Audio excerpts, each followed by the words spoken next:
మిత్ర స్పృహలో లేకపోవడంతో మిత్రని నేను చూసుకుంటానని చెప్పి జయదేవ్ని అక్కడి నుండి పంపించేసి మనీష మిత్ర గదిలోనే కూర్చుంటుంది.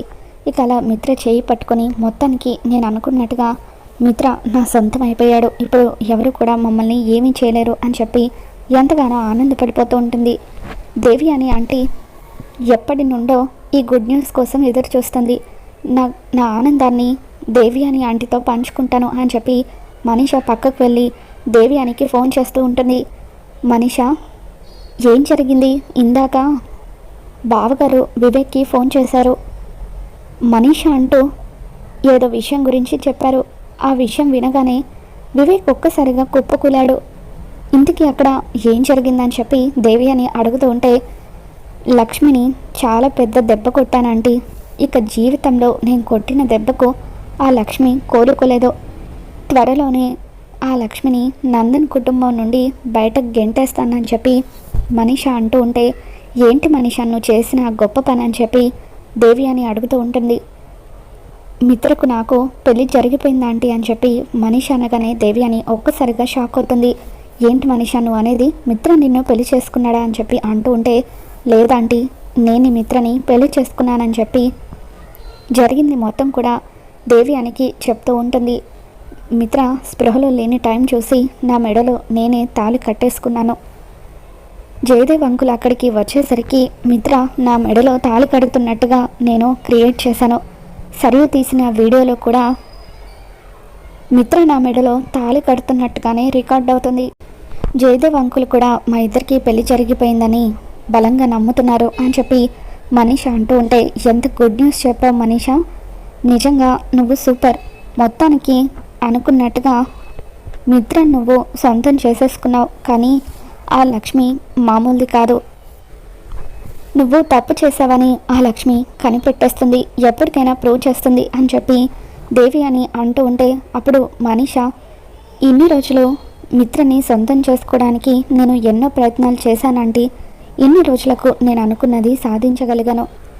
ఆ లక్ష్మిని కూడా ఢీకొనడానికి నేను సిద్ధంగా ఉన్నానని చెప్పి మనీష అంటూ ఉంటుంది. కాసేపట్లో అరవింద్ అక్క కూడా వచ్చేస్తుంది అని చెప్పి అరవింద్ అక్క ముందు నువ్వు ఎలా తట్టుకోగలవో అని అంటూ ఉంటే, నేను కూడా ఆ అరవింద మాలిని కోసమే వెయిట్ చేస్తున్నాను ఆంటీ. ఇంతకుముందు ఆ అరవింద మాలిని నన్ను ఎన్నోసార్లు ఇన్సల్ట్ చేసింది. ఇప్పుడు తను ఇంటికి వచ్చిన తర్వాత తనకు ఇంతకింత ఇంట్లో అవమానం జరిగేలాగా చేస్తాను. నందన్ కుటుంబంలో గొడవలు సృష్టించి మనశ్శాంతి అనేది లేకుండా చేస్తాను అని చెప్పి మనీష అంటూ ఉంటుంది. ఇంతకీ ఆ లక్ష్మి ఏం చేస్తుందా ఆంటీ?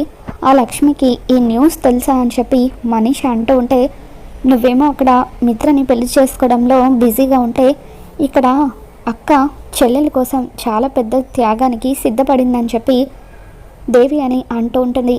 ఇక దాంతో మనీష ఏం చేసింది ఆంటీ అని చెప్పి అంటూ ఉంటే, తన చెల్లెల కోసం లక్ష్మి తన గర్భసంచిని త్యాగం చేసింది అని చెప్పి దేవి అని అంటూ ఉంటుంది.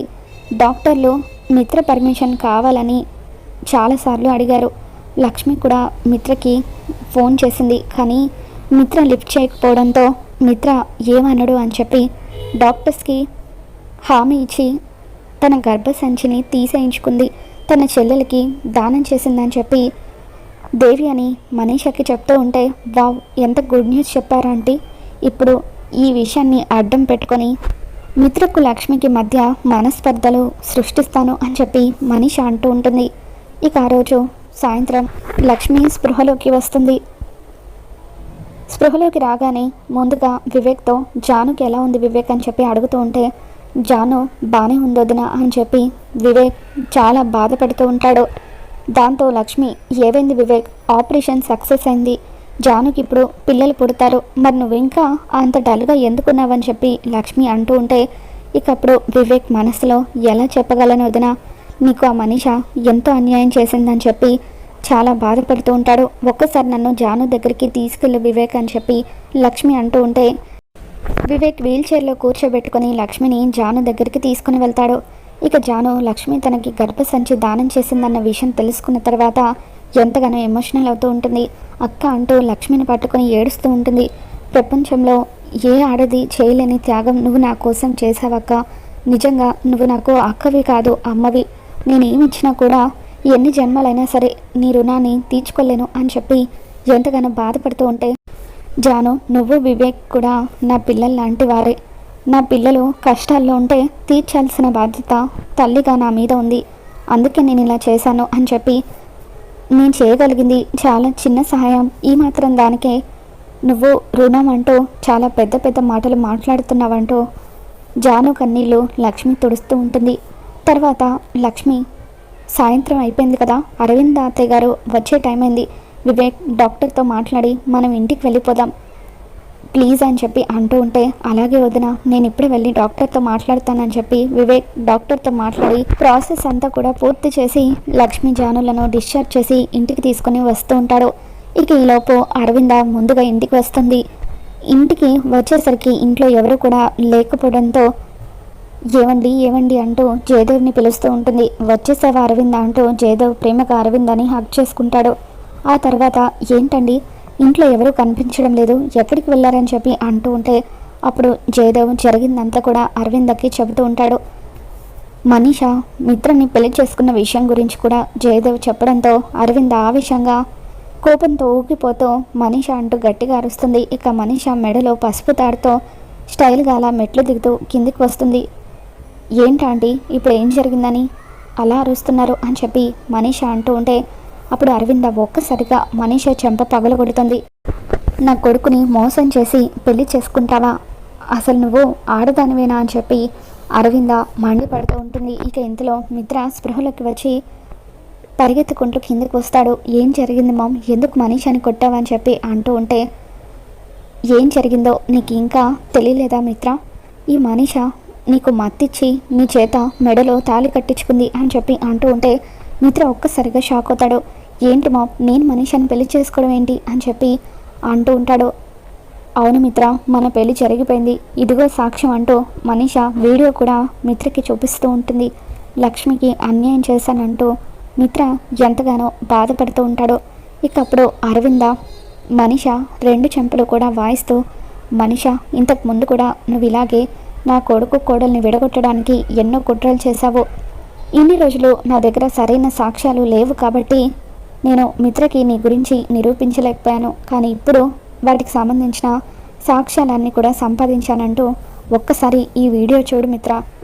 లక్ష్మిని బ్లాక్మెయిల్ చేసి దూరంగా వెళ్ళిపోయేలాగా చేసింది ఈ మనీషానే అంటూ అరవింద మిత్రకు సాక్ష్యం చూపిస్తుంది. ఇక దాంతో మనీష, ఇప్పుడు మీరు ఎన్ని సాక్ష్యాలు చూపించినా ఎటువంటి ఉపయోగం లేదా ఆంటీ, ఎందుకంటే మిత్ర ఆల్రెడీ నా మెడలో తాళి కట్టేశాడు, మీకు ఇష్టం ఉన్నా ఇష్టం లేకపోయినా నేను ఇక్కడే ఉండాలి అని చెప్పి మనీష అంటూ ఉంటుంది.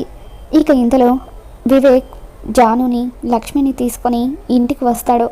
ఇక అలా లక్ష్మి ఇంటికి రావడంతో అరవింద ఎంతో బాధగా లక్ష్మితో, లక్ష్మి నీకు అన్యాయం జరిగిపోయింది లక్ష్మి అని చెప్పి అంటూ ఉంటే, ఏమైంది అత్తయ్య గారు అని చెప్పి లక్ష్మి అంటూ ఉంటుంది.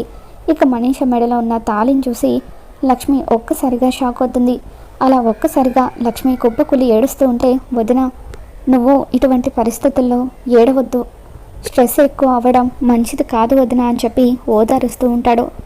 లక్ష్మికి ఏమైందిరా అని చెప్పి మిత్ర అడుగుతూ ఉంటాడు.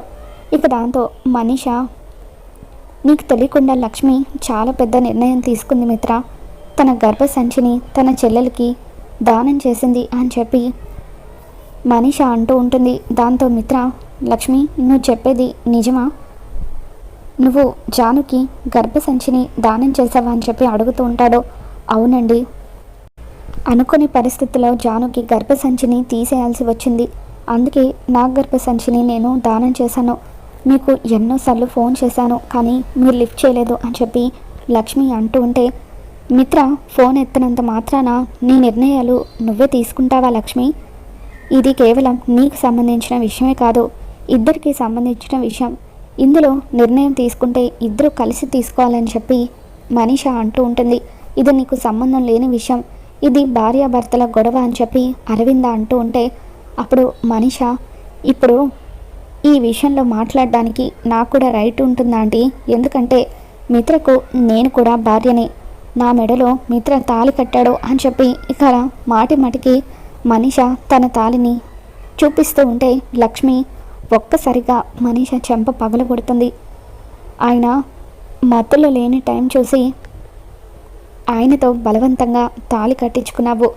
ఇది ఒక పెళ్ళేనా? మిత్ర గారి మీద నాకు ఇంకా నమ్మకం ఉంది. ఆయన ఖచ్చితంగా నీ మెడలో తాళి కట్టి ఉండరు. నువ్వే ఏదో చేసుంటావో.